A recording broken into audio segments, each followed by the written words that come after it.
오늘 함께 나눌 말씀은 베드로전서 1장 10절에서 11절, 15절에서 16절까지의 말씀을 함께 나누도록 하겠습니다. 다 함께 한 목소리로 봉독하겠습니다. 이 구원에 대하여는 너희에게 임할 은혜를 예언하던 선지자들이 연구하고 부지런히 살펴서 자기 속에 계신 그리스도의 영이 그 받으실 고난과 후에 받으실 영광을 미리 증언하여 누구를 또는 어떠한 때를 지시하는지를 상고하니라. 오직 너희를 부르신 거룩한 이처럼 너희도 모든 행실에 거룩한 자가 되라. 기록되었으되 내가 거룩하니 너희도 거룩할지어다 하셨느니라. 아멘. 오늘 함께 나눌 말씀의 제목은 거룩할지어다 입니다. 거룩할지어다. 지난주 설교 말씀의 제목은 혹시 기억하시는지 모르겠습니다. 믿음의 결국. 믿음의 결국은 영혼의 구원이다 라는 말씀이셨습니다. 베드로전서 1장 9절의 말씀, 믿음의 결국은 결과로서 영혼의 구원을 받는다 라는 것입니다. 그 말씀의 연장선에 이어서 오늘은 믿음으로 구원을 받은 성도들에게 필수적으로 수반되는 것이 있습니다. 구원을 받았다라고 한다면 그 열매와 결과, 곧 성화적인 삶 그리고 거룩한 삶이 수반되어야 한다는 것입니다. 거룩하다라는 그런 표현을 많이 들어보셨을 것입니다. 세상에서는 쓰지 않는 그런 표현입니다. 교회에서 쓰는 표현인데 이 거룩하다라는 의미가 과연 무엇을 뜻하는 것일까? 혹시 생각해 보시고 고민해 보신 적이 있으십니까? 거룩하다. 사전적인 의미는 이렇습니다. 성스럽고 위대하다. 성스럽고 위대하다는 뜻으로 영어로는 홀리라고 그렇게 표기합니다. 히브리어로는 카도시라고도 그렇게 단어로 표현하면서 이 히브리어로는 원래 휘장, 성막에 쓰는 휘장 있지 않습니까? 휘장이라는 그 의미에서 파생된 것이라고 합니다. 그러니까 어떤 곳에 휘장을 치게 되면 그 휘장에 의해서 휘장의 안과 휘장의 밖이 구별이 됩니다. 구약 성경의 성막을 우리가 봐도 알 수 있듯이 그냥 일반적인 땅에 휘장을 침으로써 그 땅이 하나님이 거하시는 성소, 즉 거룩한 곳이 된다는 것입니다. 그러니까 간단히 말씀드리면 거룩하다라는 것은 구별됨을 뜻하게 됩니다. 거룩은 구별되는 것이다. 베드로전서 1장 16절 말씀에 기록되었을 때 내가 거룩하니 너희도 거룩할지어다 하셨느니라. 아멘. 하나님을 사랑하고 또 하나님을 따르는 모든 성도들은 저와 여러분 모두가 거룩하게 구별된 삶을 살아가기를 원합니다. 애쓰고 노력합니다. 그런데 다들 아시다시피 이렇게 거룩하게 살기란 결코 쉬운 일이 아니라는 것입니다. 제가 여러분에게 한 가지 여쭙겠습니다. 내 스스로의 능력으로 거룩해질 수 있다라고 생각하십니까? 내 스스로의 능력으로 거룩해질 수 있다. 내가 거룩한 척을 한다고 해서 그게 주님께 과연 합당한 거룩일까? 주님의 형상은 나 스스로 억지로 흉내내서 그렇게 거룩하게 되는 것이 아니라는 것입니다. 반드시 내 안에서 회심하고 거듭나 주님 안에 있어야만 거룩해지고 주님의 형상을 닮아갈 수 있을 것입니다. 억지스러운 거룩, 나의 육신의 모습을 벗지 못한 상태에서의 거룩은 결국 결정적일 때 그 육신의 연약한 모습을 드러내며 거룩함을 부인하게 되어 있다는 것입니다. 그래서 디모데후서 3장 3절의 말씀처럼 경건의 모양은 있으나 경건의 능력은 없다라는 것입니다. 요즘같이 혼탁하고 어려운 시대에 사는 성도들이 그 속에서 그 안에서 거룩하게 살기 위해서 그럼 과연 무엇이 필요할 것인가, 그리고 어떤 태도로 살아가야 하는가에 대해서 오늘 나눠보고자 합니다. 첫 번째입니다. 같이 한번 읽어주시기 바랍니다. 시작. 믿음의 백신으로 거룩하라. 믿음의 백신으로 거룩하라. 제가 잘 보는 프로그램 중에 그것이 알고 싶다. 네, 흔히 그알이라고 하는 그런 프로그램이 있습니다. 보았는데 코로나가 장기화가 되면서 이제 요즘 전 세계적 관심 중에 하나는 코로나가 빨리 끝나는 것이 아니라 이제 백신으로 그 예방책과 대응책으로 넘어가게 되었습니다. 백신 전쟁이라고 불릴 정도로 각 나라마다 자국민의 그 코로나 예방과 건강을 위해서 백신을 더 많이 안전하게 확보하려고 그렇게 노력하고 있다고 합니다. 근데 방송을 보니까 안타깝게도 우리의 조국 대한민국은 이 백신 전쟁에서 아직 우위를 선점하지 못했다고 합니다. 이제서 다른 나라가 다 구하고 난 이후에 이제서 백신을 구하려고 한다고 합니다. 뭐 여러 가지 이유가 있지만 모든 백신의 전문가들이 동일하게 주장하는 것이 있었습니다. 한번 위에 흰색 선에 흰색 글자를 한번 읽어보시겠습니다. 시작. 선 확보 후 접종. 네.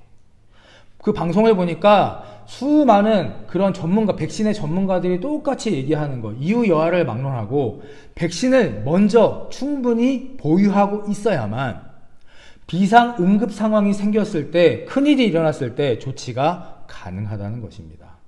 한국의 공무원들은 그랬습니다. 백신의 접종이 너무 비싸다, 후유증이 아직 검증이 안 됐다, 뭐 이런저런 이유를 대면서 백신을 미리미리 확보하지 않고 뒤늦게 추이를 보면서 그 백신을 구하려고 하다가 이제서 다 다른 나라들, 우리가 살고 있는 캐나다는 국민의 5배를 이미 확보했다고 하고 선진국들은 국민 수의 2~3배를 이제 다 미리 확보한 이 시점에서 한국에서는 이제 그 백신을 구한다고 합니다. 이 방송을 보면서 목사로서 또 한 사람의 성도로서 깨달은 것이 있었습니다. 성도답게 살아야지, 거룩하게 살아야지라고 하면서 과연 내 믿음의 백신은 충분히 보유하고 있는가? 내 믿음의 백신은 과연 안전한가? 내가 만약에 목사로서 성도로서 살아가다가 긴급 상황이 발생했을 때 무엇으로 응급 조치를 할 것인가? 라는 그런 스스로에 대한 질문이었습니다. 스스로에게 무겁고도 솔직한 질문을 한번 던져보시기 바랍니다. 나는 믿음의 백신을 소유하고 있는가? 그 한국의 공무원들처럼 후유증이다, 비싸다, 나중에 추이를 지켜보겠다, 여러 가지 상황을 이것저것 들이대고 따져대면서 결국 백신의 소유를 늦추거나 포기하고 있지는 않았는지.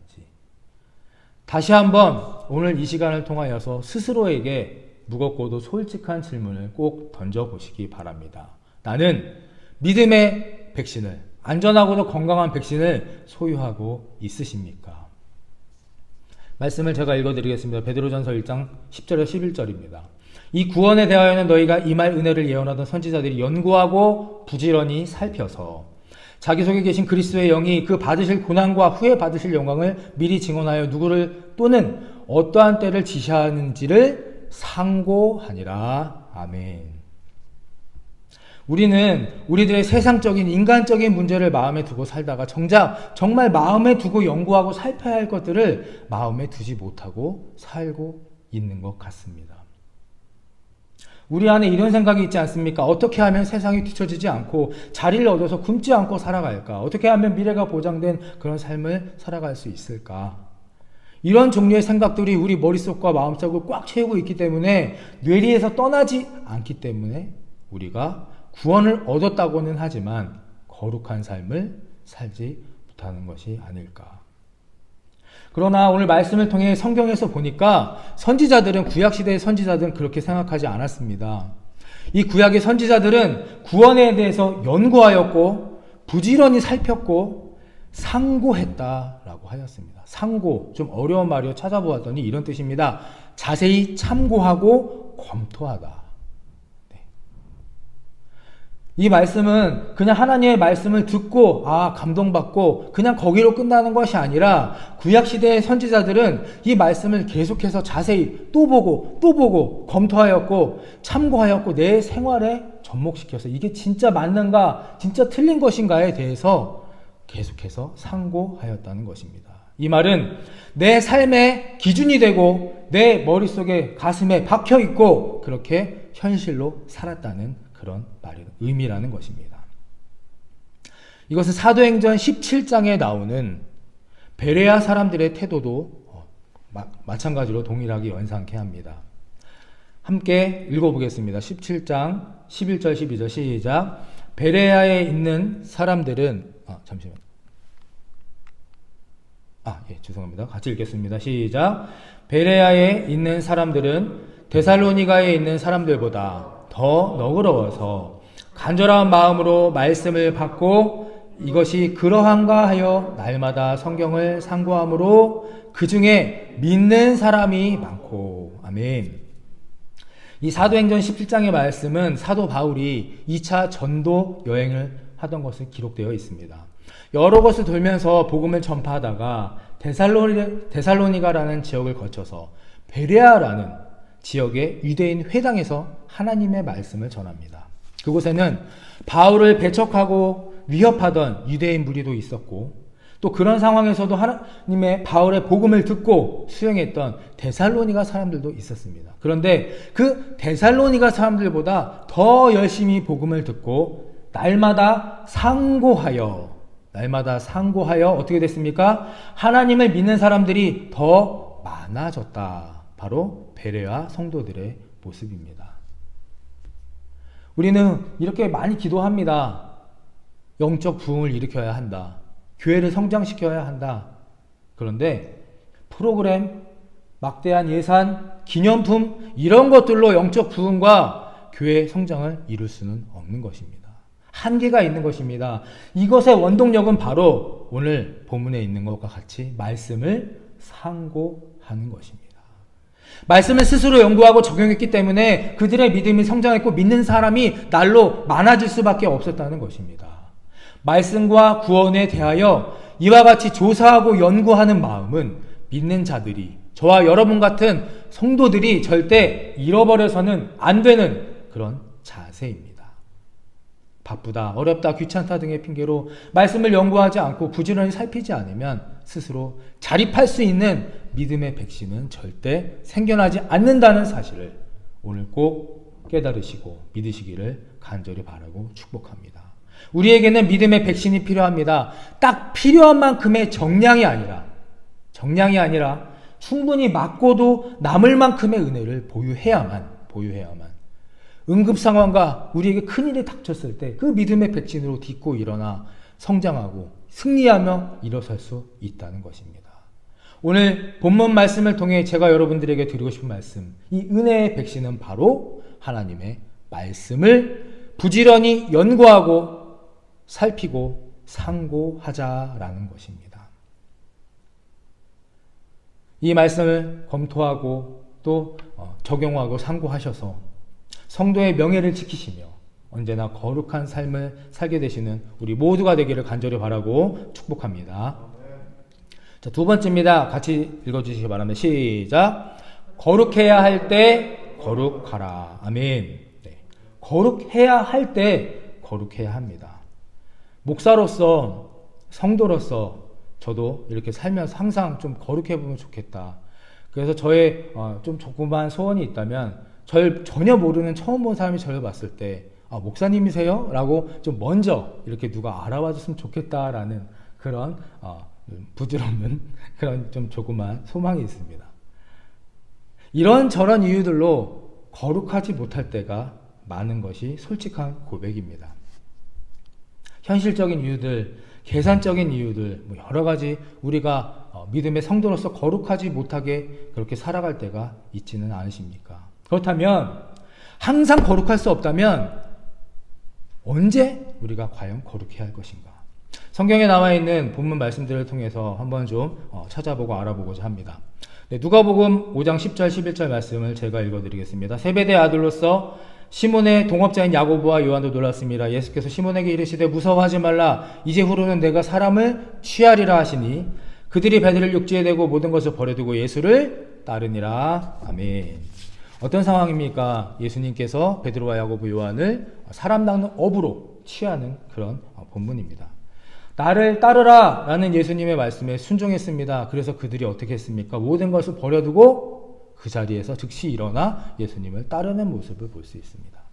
그런데 이 모습을 제가 저번에 묵상을 가만히 생각해 보니까 인간적인 모습으로 봤을 땐 조금 안타까운 아쉬운 부분이 있습니다. 이 세 명이 예수님을 따라 일어나서 갔는데 언제 돌아올지도 모르고 어떻게 목숨이 안전될지도 모르고 어떤 상황이 될지도 모르는데 신변 정리를 하는 시간이나 가족과의 이별이나 이런 순간들이 전혀 없다는 것입니다. 그저 예수님이 내가 사람을 취하라 가자라고 했었을 때 그냥 일어나서 다 버려두고 재산, 가족, 친구들 다 버려두고 그냥 예수님을 따라갔다는 것입니다. 예수님께서도 자 가서 너희들 인사하고 와 정리하고 와 라는 그런 말씀도 어디에도 없다는 것입니다. 조금 부자연스럽고 약간 비상식적인 부분이 있는 것이 있었습니다. 또 있습니다. 요한복음 2장 3절 4절에 보면 좀 같이 이 부분을 읽어보겠습니다. 시작. 포도주가 떨어진지라 예수의 어머니가 예수에게 이르되 저들에게 포도주가 없다 하니 예수께서 이르시되 여자여 나와 무슨 상관이 있나이까 내 때가 아직 이르지 아니하였나이다. 무슨 사건입니까? 가나의 혼인잔치, 예수님의 첫 번째 기적의 사건입니다. 혼인잔치 중에서 가장 중요한 식수인 음료의 하나인 포도주가 떨어진 것을 알고 어머니 마리아가 예수님께 고합니다. 그러자 예수님의 대답이 어떻습니까? 여자여 아직 내 때가 아니다. 어머니에게 여자여, 육신의 어머니에게 향한 표현으로는 조금 부적절합니다. 제가 NIV 성경도 찾아봤는데 NIV는 Dear Woman이라고 나옵니다. 마찬가지로 그냥 여자여입니다. 마치 제가 제 아들 다니엘에게 너 이렇게 하지마 저렇게 하지마 라고 했는데 갑자기 저에게 아빠여 아니면 남자여 이렇게 말하는 것과 비슷한 상황이라는 것입니다. 평상시에 사랑과 인자와 자비의 겸손의 예수님의 모습과는 조금 다른 모습입니다. 또 있습니다. 누가복음 2장 48절 49절 제가 읽습니다. 그의 부모가 보고 놀라며 그의 어머니 이르되 아이야 어찌하여 우리에게 이렇게 하였느냐 보라 내 아버지와 내가 근심하여 너를 찾았노라. 예수께서 이르시되 어찌하여 나를 찾으셨나이까 내가 내 아버지 집에 있어야 될 줄 알지 못하셨나이까 하니. 예수님의 12살 시절의 이야기입니다. 6월절에 예루살렘 성전에 유대인들이 모여서 기념일을 치르고 하나님께 예배한 다음에 돌아가다가 부모님이 예수님을 잃어버리고 하룻길을 그냥 집으로 돌아갑니다. 이 부분도 솔직히 좀 이해가 가지 않습니다. 어떻게 자기 자식을 잊어버렸는데 하룻길을 그냥 그렇게 갈 수 있는지도 좀 의문이기도 합니다. 하지만 그 후에 사흘 후에 잃어버린 후에 사흘 있다가 돌아와서 성전 안에서 랍비들과 말씀을 나누고 있는 예수님을 찾았을 때 첫마디가 예수님을 너 예수야 여기 있었어? 라고 부모님이 물어봤을 때 첫마디가 예수님이 어찌하여 나를 찾으셨나이까? 내가 내 아버지 집에 있어야 될 줄을 알지 못하셨나이까? 라고 예수님이 대답합니다. 사흘 밤낮을 부모와 떨어져서 12살밖에 안 된 아이가 부모를 다시 만난 후에 첫마디가 어찌하여 나를 찾으셨나이까? 이 표현 역시 일반적인 상식적인 표현은 아니라고 여겨집니다. 예수님께서 왜 이렇게 하셨을까? 사랑과 자비와 겸손과 온유의 예수님께서 왜 이렇게 오늘 제가 읽은 본문 말씀의 성경에서는 냉정하고 때로는 비이성적이고 이해되지 않는 다른 사람과 같은 모습을 보이셨을까? 왜 이렇게 하셨을까? 함께 읽어주시기 바랍니다. 지금이 거룩해야 할 때. 할렐루야. 지금이 거룩해야 할 때라는 것을 예수님은 아셨기 때문입니다. 이때가 바로 하나님이 나와 함께 하실 때, 하나님이 나에게 순종하라고 마음을 주실 때, 감동을 주실 때, 음성을 주실 때라는 것을 예수님께서는 알고 계셨기 때문에 내 생각, 내 계산, 내 계획, 내 욕심, 때로는 가족, 때로는 사랑하는 사람들 모든 것을 다 내려놓고 앞뒤 재지 않고 그대로 하나님의 말씀에 순종하셨다는 것입니다. 그래서 신변정리나 사랑하는 가족도 배제하고 냉철하게 즉시 바로 곧 하나님의 말씀에 반응할 수 있었다는 것입니다. 우리는 살면서 많은 상황에 직면합니다. 저도 얼마 전에 이런 상황이 있었습니다. 제가 지갑에 현금이 있을 때가 별로 없는데 현금이 얼마가 있었습니다. 그런데 눈앞에 주차장에, 마트 주차장에서 노숙인이 추위에 비를 피해서 구석에서 벌벌 떨면서 그렇게 앉아있는 것을 보게 됩니다. 근데 마음을 갑자기 주시는데 저한테 있는 그 현금을 다 갖다 그에게 도와주어라는 마음을 주셨습니다. 근데 잠시 고민이 되었습니다. 인간적인 솔직한 마음은 이 돈이면 우리 아이들 뭘 사줘도 더 하나 사줄 텐데 라는 생각이 들었습니다. 그러다가 가만히 그 노숙자분을 이렇게 보면서 저도 모르게 일어나서 나가서 그분에게 이렇게 건네고 오게 됩니다. 돌아오는 길에 제 마음이 얼마나 감사하고 따뜻해지고 별것 아닌 일이지만 그렇게 스스로에게 또 감동을 주고 또 위로가 되는지. 믿지 않는 사람들 속에서 믿는 사람을 드러내야 할 때가 우리에게는 분명히 존재합니다. 이것을 해야만 나에게 이익이 생기는데 할까 말까 선한 양심에 걸릴 때가 분명히 있습니다. 예배를 드려야 하는데 이 상황에서 꼭 기도를 해야 되는데 해야 될까 말아야 될까? 실제적인 상황에 직면해서 갈등하고 쉽게 순종하지 못할 때가 우리들에게는 분명히 있다는 것입니다. 하나님은 우리에게 말씀하십니다. 그때가 바로 거룩해야 할 때다. 내가 거룩하니 너희도 거룩할지어다. 절 따라해 주시기 바랍니다. 내가 거룩하니 너희도 거룩할지어다. 아멘. 내가 거룩하니 너희도 거룩할지어다. 언제? 하나님이 거룩한 마음을 주실 때. 어떻게? 말씀을 계속해서 부지런히 연구하고 상고하면서 믿음의 백신을 내 안에 충분히 쌓아놓고 있음으로 인해서 거룩할지어다. 직분도 모태신앙도 사역자도 다 소용이 없습니다. 눈에 보이고 무언가 드러나고 남들 입에 오르내릴 만한 일에 거룩한 척 하는 것은 별로 소용이 없다는 것입니다. 하나님만 아시면 되고 하나님이 명령하시면 그것에 반응하는 저희 모두가 되기를 간절히 바랍니다. 때로는 너무 비록 작아 보이고 미천한 것이고 보잘것 없어 보이는 것 같은 일이라도 하나씩 순종하며 나아갈 때 그것이 바로 우리가 거룩함으로 구별되는 삶을 살아가는 그 시작이 될 것임을 믿으시기를 간절히 바라고 축복합니다. 거룩함은 구별되는 것입니다. 그리고 거룩하기 위해서 믿음의 백신을 가지고 거룩할 때임을 분별하는 우리 모두가 되기를 간절히 바랍니다. 내가 거룩하니 너희도 거룩할지어다, 이 말씀이 내 입술과 내 가슴과 내 머리에 덧입혀져서 이제 거룩한 척하고 사는 것이 아니라 진실로 거룩한 삶을 살게 되시는 우리 좋은교회 모든 성도님 되시기를 간절히 축원합니다.